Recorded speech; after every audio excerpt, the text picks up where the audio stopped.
Mile 40 is back. And for today's episode, I am going to dive right in because we have a very special guest. And I know that this episode, if I were to allot him unlimited time, could take several hours to record. So we're going to dive right in here today. Today, I am very excited to announce that I have Ethan Zohn on. Ethan is a humanitarian, inspirational speaker. He's a television host, former professional soccer player, cancer survivor, which we will definitely get into, and he is most known as being the winner of the hit reality TV show CBS's Survivor Africa. He was a contestant on season 40 of Survivor, Winners at War. He's an author, inventor, co-founder of the global nonprofit Grassroot Soccer. Ethan, your bio could take up a solid 5 minutes, so I'm going to stop right there and say thank you for joining me today. Well, thank you for having me. You did a great job with the bio. I actually have nothing left to say, so I don't know where this is going to go. No, I already know that we have a lot to dive into today. I am very fortunate that you took the time out to join me today. And just some background for the audience. Let me kind of give them a little insight into how you and I met. Sure. So back in 2017, after I ran my first New York City marathon, unbeknownst to me and unexpected, for the very first time sharing my story, I was fortunate enough to raise a good amount of money for the Leukemia and Lymphoma Society. And after the marathon, the leadership team took me out to a lunch, and we were sitting around and thinking of ideas around what to do next. And honestly, I was kind of still shell-shocked with what I had gone through the previous months before that, raising nearly $50,000 at that point. And I thought to myself, the sky is the limit. So we were talking about climbing Mount Everest. We were talking about doing the Ironman in Kona, both of which, if you know me, know that, a lot happened in a span of a year. And growing up, none of those things would have been something that would have crossed my mind. Right. And then one of the gentlemen said, "Hey, I think I got something." And I was like, "What is it?" He goes, "Bishoy, I was told I'm only allowed to use this card once." And I was kind of really curious. I had no idea what direction he was going in. And he said, "Ethan Zohn told me that I can give him a call once if I think I have a candidate as someone who I might be able to submit for consideration to potentially go on Survivor." Yeah. And all of a sudden, my mind just started jumping around, because if you know me and you know me growing up, and people have seen this video and you've seen this video, you know that I'd probably make quite an interesting guest on the show. So let's talk about that really quick. Sure. First impression, when you saw this guy, the video that I had sent over, and essentially I was playing to the tune of, I know I'm not really going to do well surviving on this island, but I should be able to provide some laughs out there. Right. I mean, I was like, this is great. You're the perfect candidate for Survivor. They often like transformational stories. They like the ethnic background. They like people who are like searching for new meaning in life. So, and a little bit of sense of humor. So like your video, it brought me tears and laughter. And so I was like, I'm in. I'm sending this to the head of casting of CBS, which I did. Nothing happened, unfortunately. However, I highly suggest that you reapply to Survivor. They're casting right now. So let's talk after this and I'll get you in finally. I love it. So for the audience out there, that's how Ethan and I met. And fortunately, we've kept in touch ever since. And Ethan has been a very kind supporter of the Break Barriers mission. He is someone who I just have extreme respect for, and someone who I've been watching from the sideline as he has grown his organization, Grassroot Soccer. So let's kind of take a step back here. Sure. You're most well known for your tenure on the show. Growing up, was an experience like Survivor something that you had ever envisioned, or was that something that kind of came about and you had played to it naturally? Well, I can't say I ever thought of going on Survivor, because don't forget, when I was on Survivor way back in 2001, reality TV didn't really exist, right? That's right. So there's only one show out there. It was Survivor. Then came Big Brother, Amazing Race, The Bachelor, American Idol. But Survivor was the start. So prior to Survivor, I lived and played professional soccer in Africa, in Zimbabwe. And so I was always, challenging myself to experience new things, put myself in unfamiliar situations, see how I learn and grow from those experiences. So when I got back from playing and my career was spiraling out of control, I was living in New York City with like nothing to do. I was like, well, I guess I can apply for Survivor and see what happens. So it was really funny because like literally, I'm no lie, I was like unemployed. I told my mom I was in between life choices. So for anyone who's listening, you're never unemployed. You're always in between life choices. But me and my buddy ran around New York City. There may or may not have been some alcohol involved. And we just made a 3-minute video on why I should win Survivor. And I was supposed to make a video for my buddy. My buddy was supposed to make a video for me, but we ran out of time for him. So we only sent in my video, and then I got chosen to be on the show, obviously. And that's kind of how Survivor happened. That's crazy. And I mean, that was before iPhones, right? I mean, 2000. Yeah. I mean, I was editing this all night on 2 VCRs on a VHS tape, and we shipped it in FedEx, no digital, no social media, no cell phones, none of that stuff. Wow. A lot of listeners here couldn't even imagine, probably have to look up what a VCR is. But yeah, no, that's crazy. I mean, thinking about it now after I was struggling myself with all the technology, the work that you had to go through to put together a tape like that. So you got casted. What was the casting process like? Casting process was a bunch of telephone calls, then interviews, and then they ship everyone to LA for the final casting, and they lock you in a hotel room for about a week, and you go through like personality tests, physical tests, photo shoots, meet with producers, Jeff Probst, Mark Burnett, those are the guys behind the show. They'll wake you up at like 12 at night and just have you complete like SATs type stuff just to figure out like if you're ready and prepared to go on the show, what do you look like with no shower, no makeup, all that stuff. So it's a pretty intense casting process, but by the time obviously you're done, you don't even know. When you leave LA, they didn't even tell you made the show or not. They just said you got a good shot, and then you just wait for that call. And they gave me the call. They don't tell you where you're going, nothing. You hop on the plane. I landed up in LA, still no idea where I'm going. And it wasn't until I was in Amsterdam and I got the next leg of the ticket, which says Nairobi. I'm like, okay, I think we're going to Kenya. I think we're going to Africa with this thing.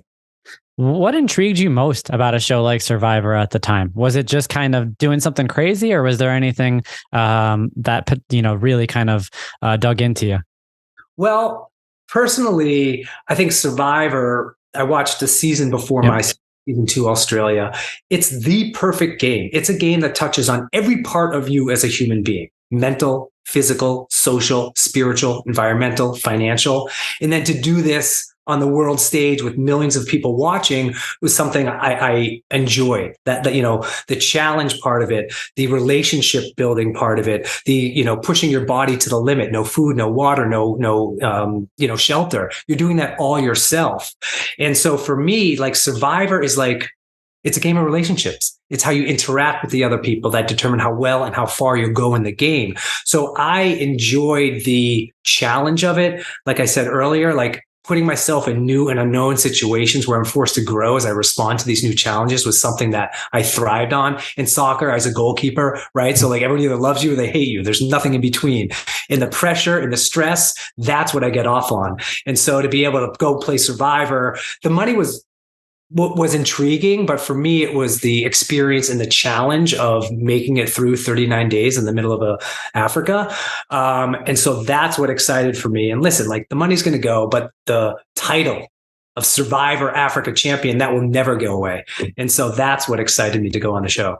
Absolutely. Did you feel like you had a strength, going in? You talked about the different aspects of it. Like, we talked about myself. I felt socially that was going to be my only lifeline to survive on the show.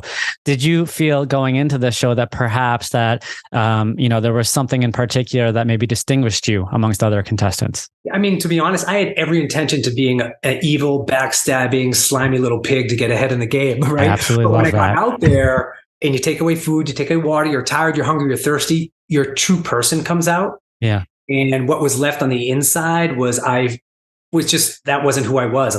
That's not who I am. So like, I didn't want to try to pretend to be someone else to win the game. So I just played the game how I played my life.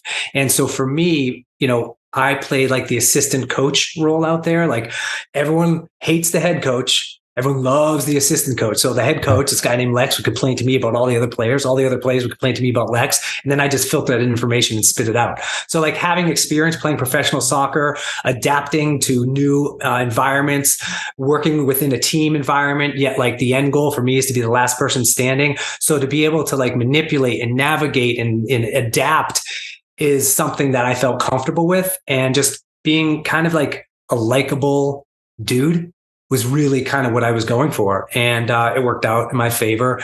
I didn't get one vote against me when I played. And that's kind of a rare occurrence in Survivor. And so, it went well for me. And I don't think people could play that strategy again. Yeah. The game is just so different now. Like I was on season 3, we're in season 43 right now. Yep. I believe it. And so like the games changed, but the experience I had, I felt that strategy in that particular show with that group of people was the right place, right direction to go in. Yeah. I mean, you have been noted as one of the most liked participants on the show so far. I mean, I could obviously see why. But my next question to you is around, as you were going through that process on the show, you said 39 days it is? 39 days, yep. 39 days. As you get closer to the end, we understand that, money was not the main priority going into it. And perhaps as you were getting closer to the money, you started to see the potential and your kind of mind was running. But I want to dive a little bit deeper into maybe the existentialist aspect of this. As you were getting closer to the end, did you start to kind of maybe uncover a new purpose for who you are and, in the grander scheme of things, and your life's mission? Yeah. Great question. In fact, during the show Survivor, I won a reward challenge and I won 2 goats, which I wasn't so happy about. I got to take these goats to this little village of Wamba. And before I left this village of Wamba, I was hanging on the parking lot of Wamba Hospital. And all these little Kenyan children came out and they're touching my skin. They're playing with my Jufro, like they had never seen anyone like me before. And so back in the day, you were allowed to bring a luxury item, which is one item that reminds you for life away from the game of Survivor. For me, I brought a hacky sack, like a little mini soccer ball right there. Yep. So all these kids came out and I couldn't speak the language. I didn't know what to do with them. So I busted out my hacky sack and we start playing and laughing, and connecting through this sport that we both love and a language that we understand. I'm like, okay. And then before I left this parking lot of the hospital, one of the nurses comes over to me. She's like, these are the kids that are HIV positive.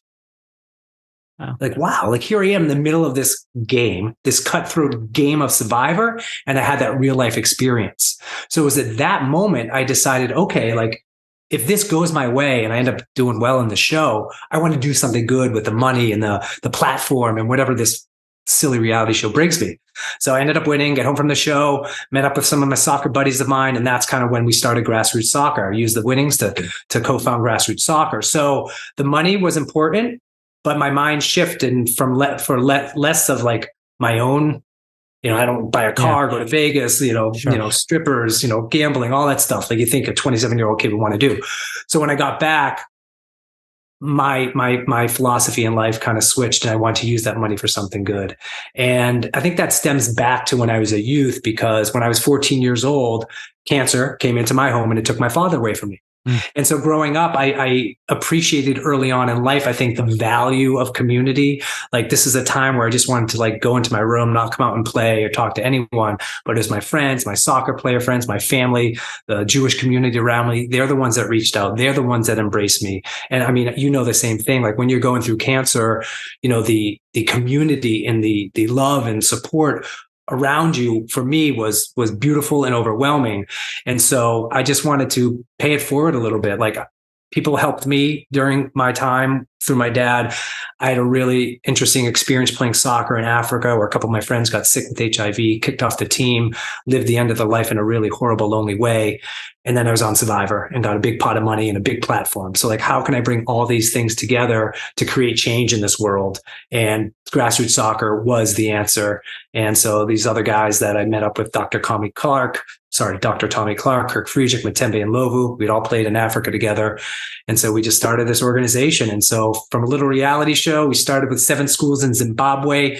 And now we are in 60 countries with 18 million graduates, raised about 120 million since inception. So beautiful, awesome, super proud of what we've accomplished. Yeah, I mean, I've been following the Grassroot Soccer journey the last couple of years, and your growth has been tremendous. And I feel like your potential is just, there's just so much potential up there, and it's only going to continue to abound and to grow. And, just a note again to the listeners out there to understand that a lot of times when you put yourself in these positions where you're outside your comfort zone, and, you never said Survivor was outside your comfort zone, but I'm going to presume that parts of it had to have been, not necessarily what you'd consider to be comfort zone. I went to Jewish summer camp. Like I can shoot an arrow, Yeah. But it's in those experiences where you truly uncover, meaning, potential, and, what it is that you can accomplish in this lifetime. So that only propelled you to start this incredible organization,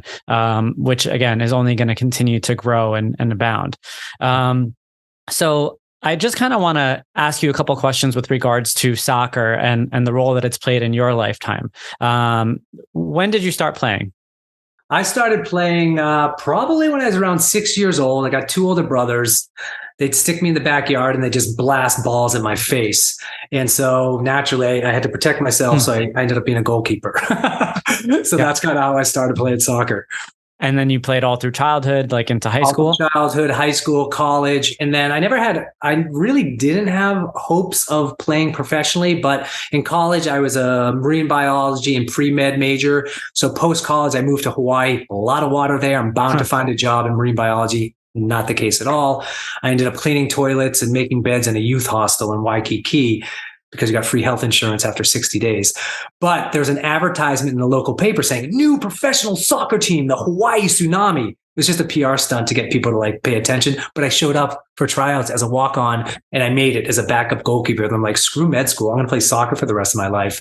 And this was 1996, 97, just after MLS, which is Major League Soccer, had just started after the 94 World Cup in the US. And so it was an interesting time in soccer because all the really good players got drafted to MLS. Yeah. And which left the big void for above average Division 3 soccer players to kind of do okay at that time. And that was right place, right time. And yeah, I just wanted to be able, once again, at that level, it's not about the money playing professional soccer. It's more, for me, it was more about the experience. And I got to play in Hawaii. I got to play in Israel, play in Zimbabwe, Cape Cod, Boston. So I was able to travel the world and play soccer and make a couple shekels on the side. And it was just a great time of my life. Does it still amaze you that soccer is still part of your journey today? I mean, a lot of people, they get into their mid-20s and the team sports that kind of kept them alive when they were younger still kind of are of interest up to them. They see it on the TV and whatnot, but it's still, I mean, you're wearing a jersey right now. Is that something that, amazes you? I mean, was it something that you intentionally held on to for a long time? It doesn't amaze me. However, I've gone through the full spectrum of soccer, from coaching to playing to administrating to refereeing to building brands and merchandising to soccer technology and sports data apps. And so I've done everything. Now I'm an investor in a new team in Denmark. So awesome. Now the team ownership thing. So I love it. I love what soccer brings to the world. It's the world's most popular sport.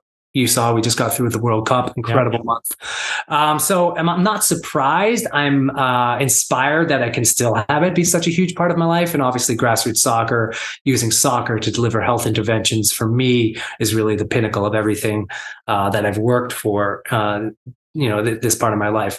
But yeah, without soccer, I don't know if I'd have much direction in life, So for me, it's been a good balancing act to be able to always, focus on soccer and what soccer can bring to the world and the communities around me.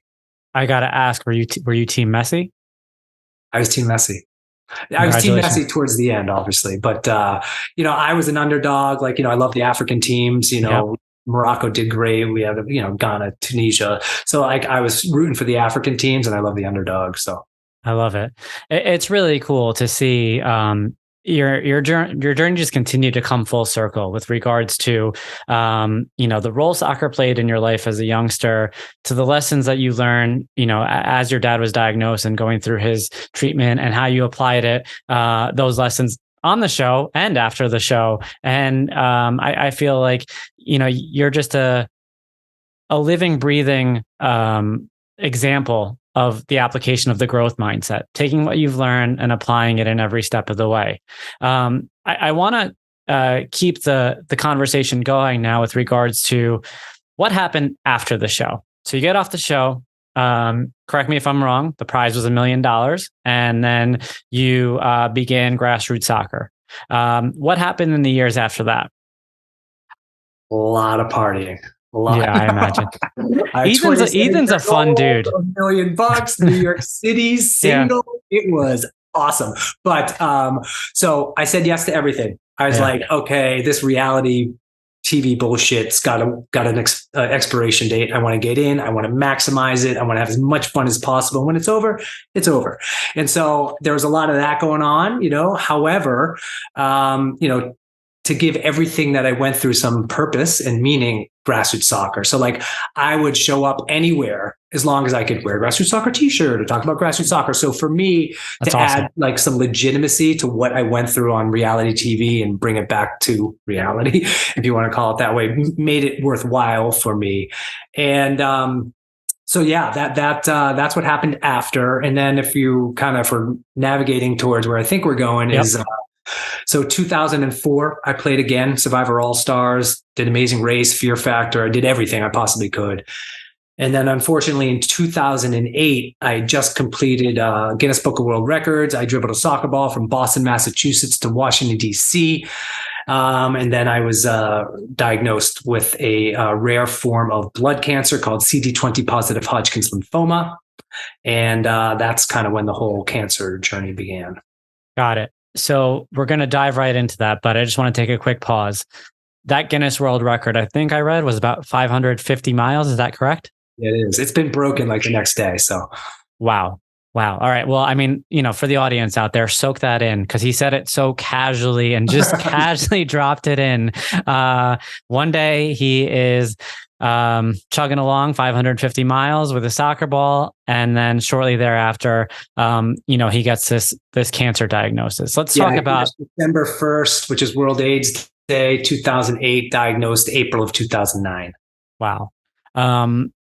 How did it come about with regards to you noticing something was wrong?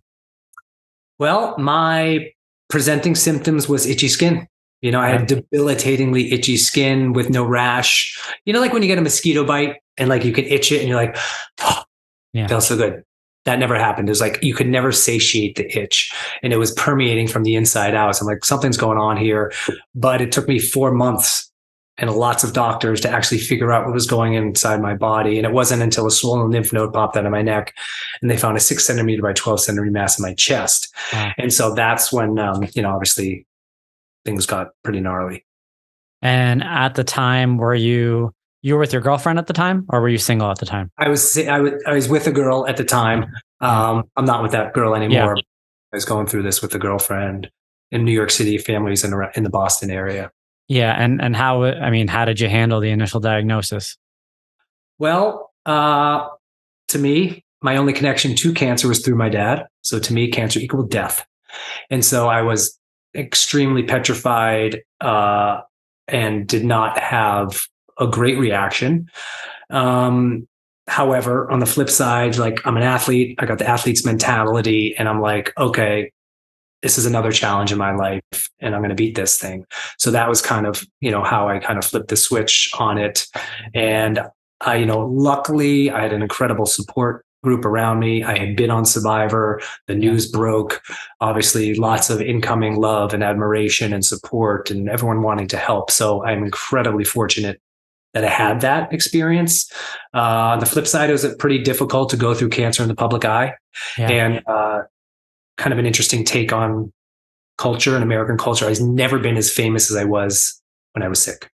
Let's talk about that a little bit more. I mean, I'm interested in hearing that with regards to what did that entail in terms of, was it an invasion of privacy type matter or was there more to it?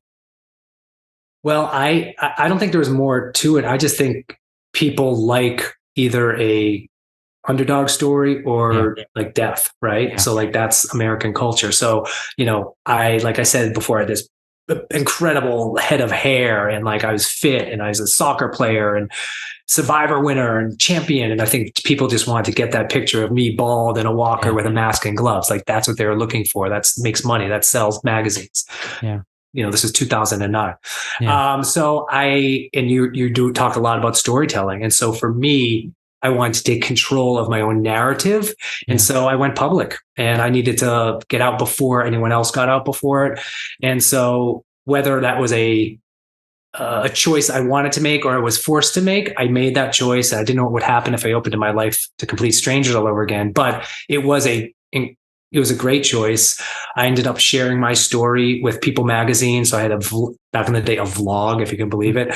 So I showed the highs, the lows, the beauty, the ugly of going through cancer as a young adult. I don't think anyone had done it before, especially at this intimate level. Like I had them in the doctor's rooms with me, crying, like everything from fertility to relationships to family to community to exercising, food, all that stuff.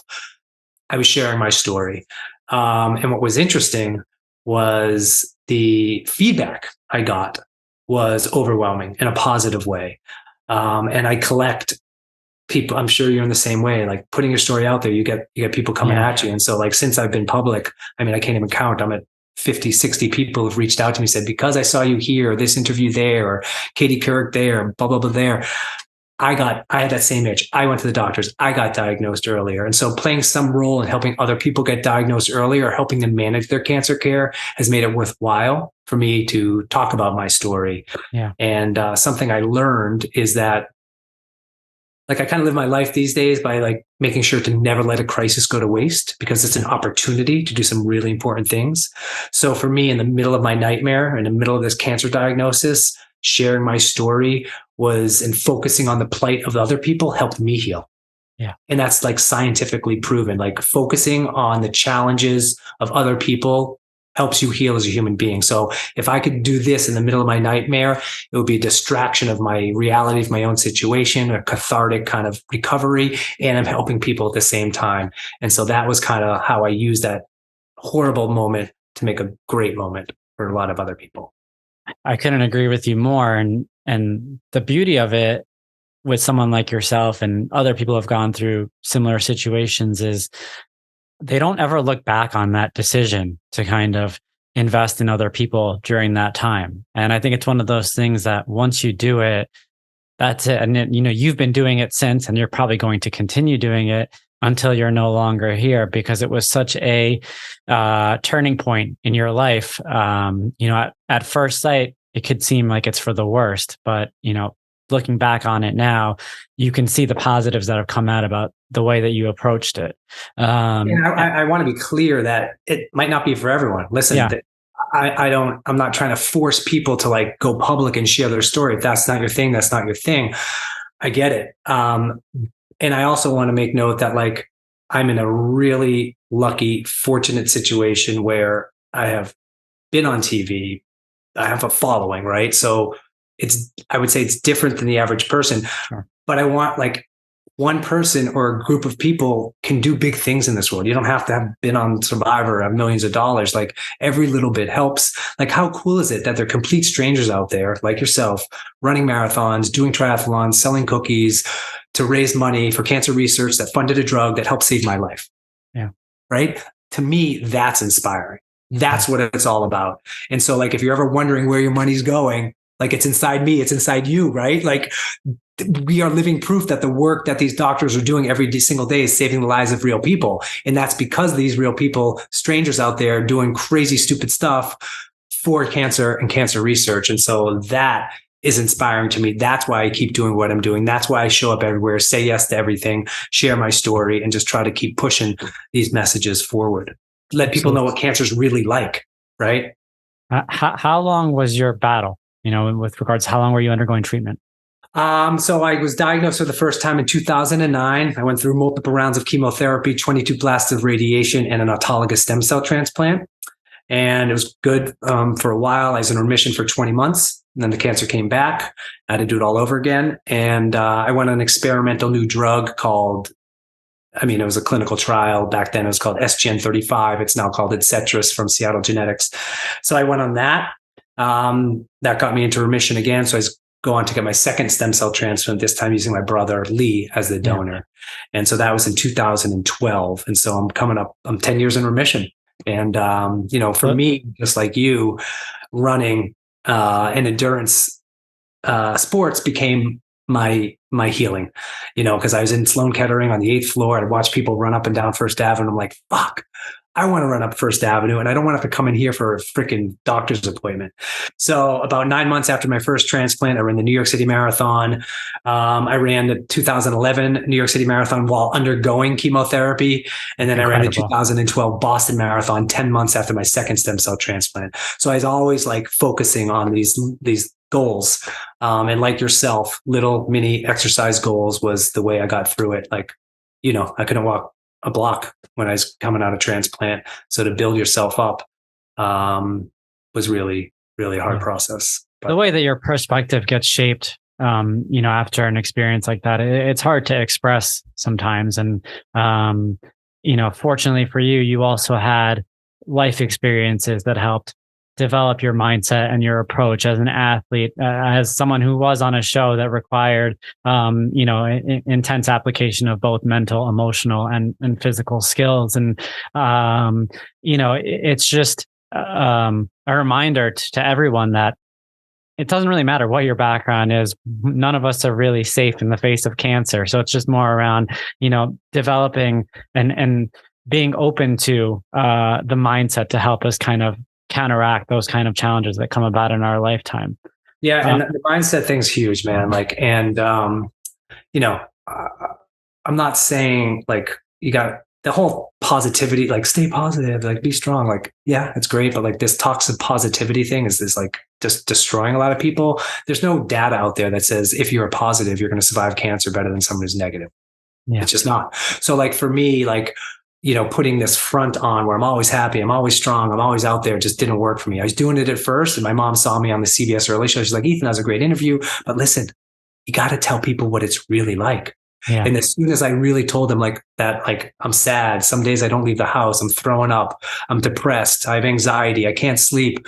As soon as I did that, things switched and I started connecting and resonating with the people I was speaking to more, because the more we share what cancer is really like, the more change can happen. And I truly believe that. And, I think staying positive is a good thing, but I also feel you need to feel the feels. And you can't just ignore what's really going on. And so for me, reaching out to other people who've been through cancer and connecting with them, mentoring people going through cancer, being in focus groups, going to incredible, like these outdoor adventure camps, which you need to go to, dude, like First Ascents, Epic Experience, Camp Koru, like these are free. They're for cancer patients, young adults, cancer survivors. And it's just awesome. And like, I didn't know anyone my age that went through cancer. So like I'd walk into the doctor's office, I'd see older adults, I'd see pediatrics. There's no young adults that survive cancer. So to be able to connect with other people going through the same thing at the same time was a lifesaver for me. So I encourage anyone out there who's struggling with a health challenge, doesn't have to be cancer, but find people who are going through it, who have been through it and survived, and start talking to them. I mean, Ethan is spot on. And one thing that I could speak to in my own experience is a lot of people who have gone through it are more than happy to speak to people who are going through it.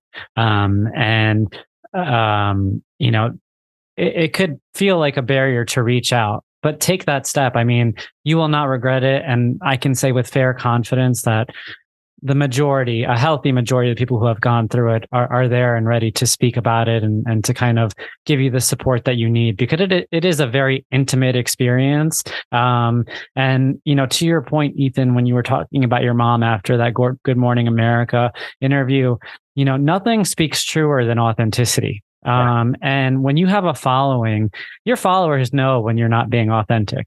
And when you are in the spotlight and when you have cameras on you, and even if you're just in a room full of people speaking to them, they know when you're just saying the right things or when you're saying what you really feel. And, I love that you got that nudge to really let it out there, because the people do need to know. And more than anything, it's freeing for yourself.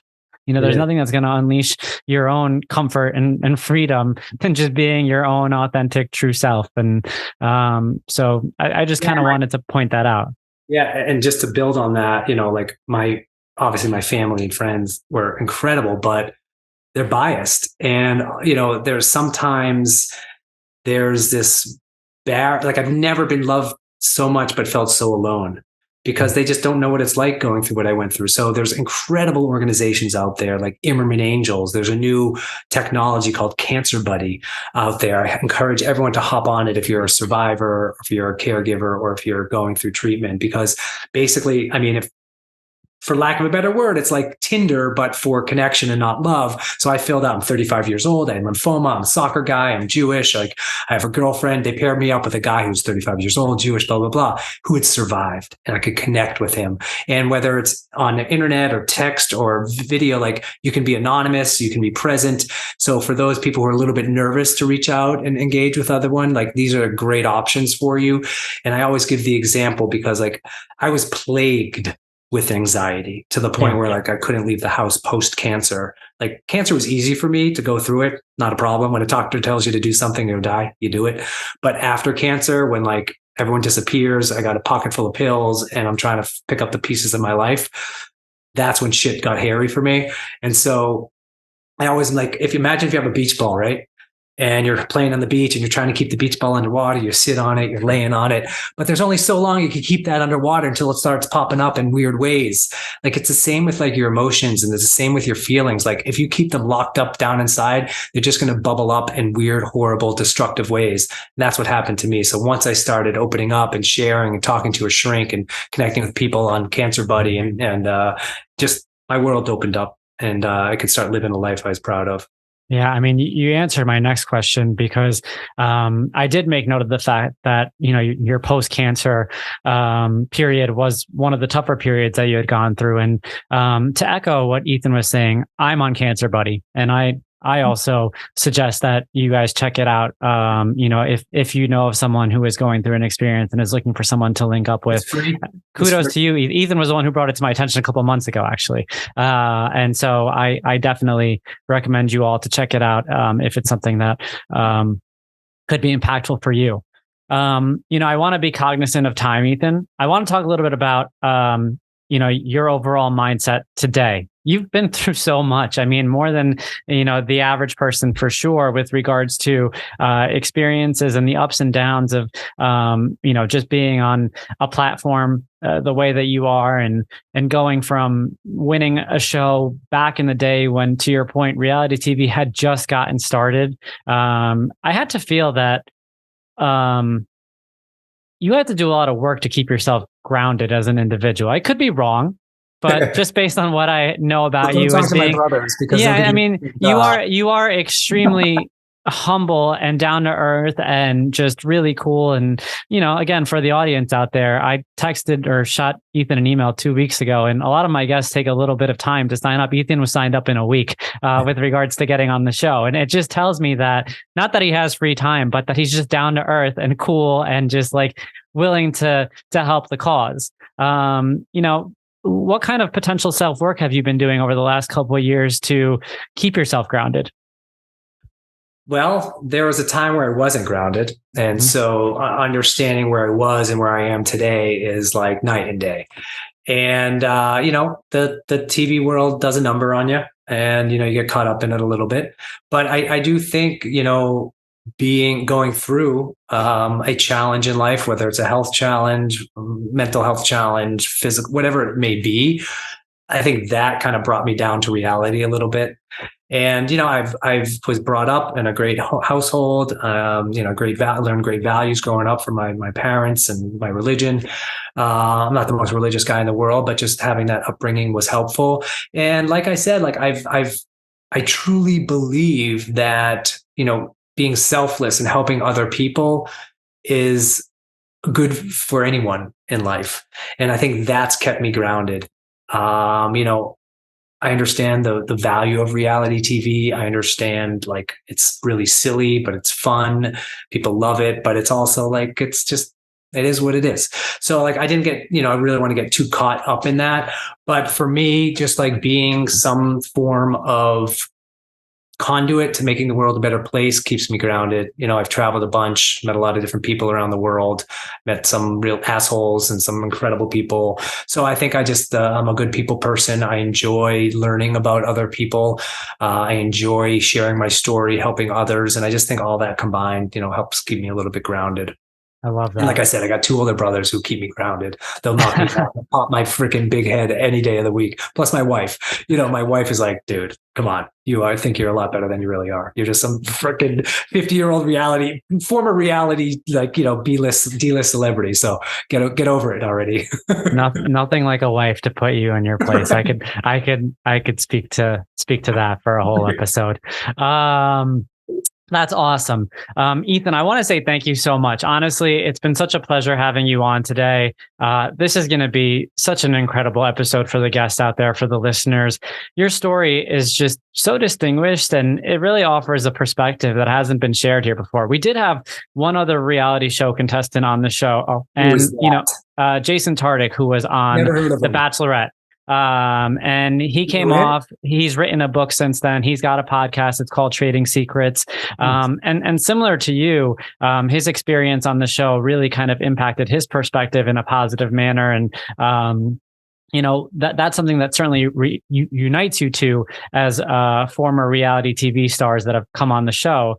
But your battle with cancer in particular, and your ability to kind of talk openly about the period after cancer and the loneliness of that period, and kind of, I read in one of the articles that you had spoken about how, when you're in the hospital, the doctors are giving you attention, your family's giving you attention, even the media at that point wanted to know what you're going on. But when you get a clean bill of health, all of a sudden all that kind of disappears and you're left to your own with, all the pills at that point.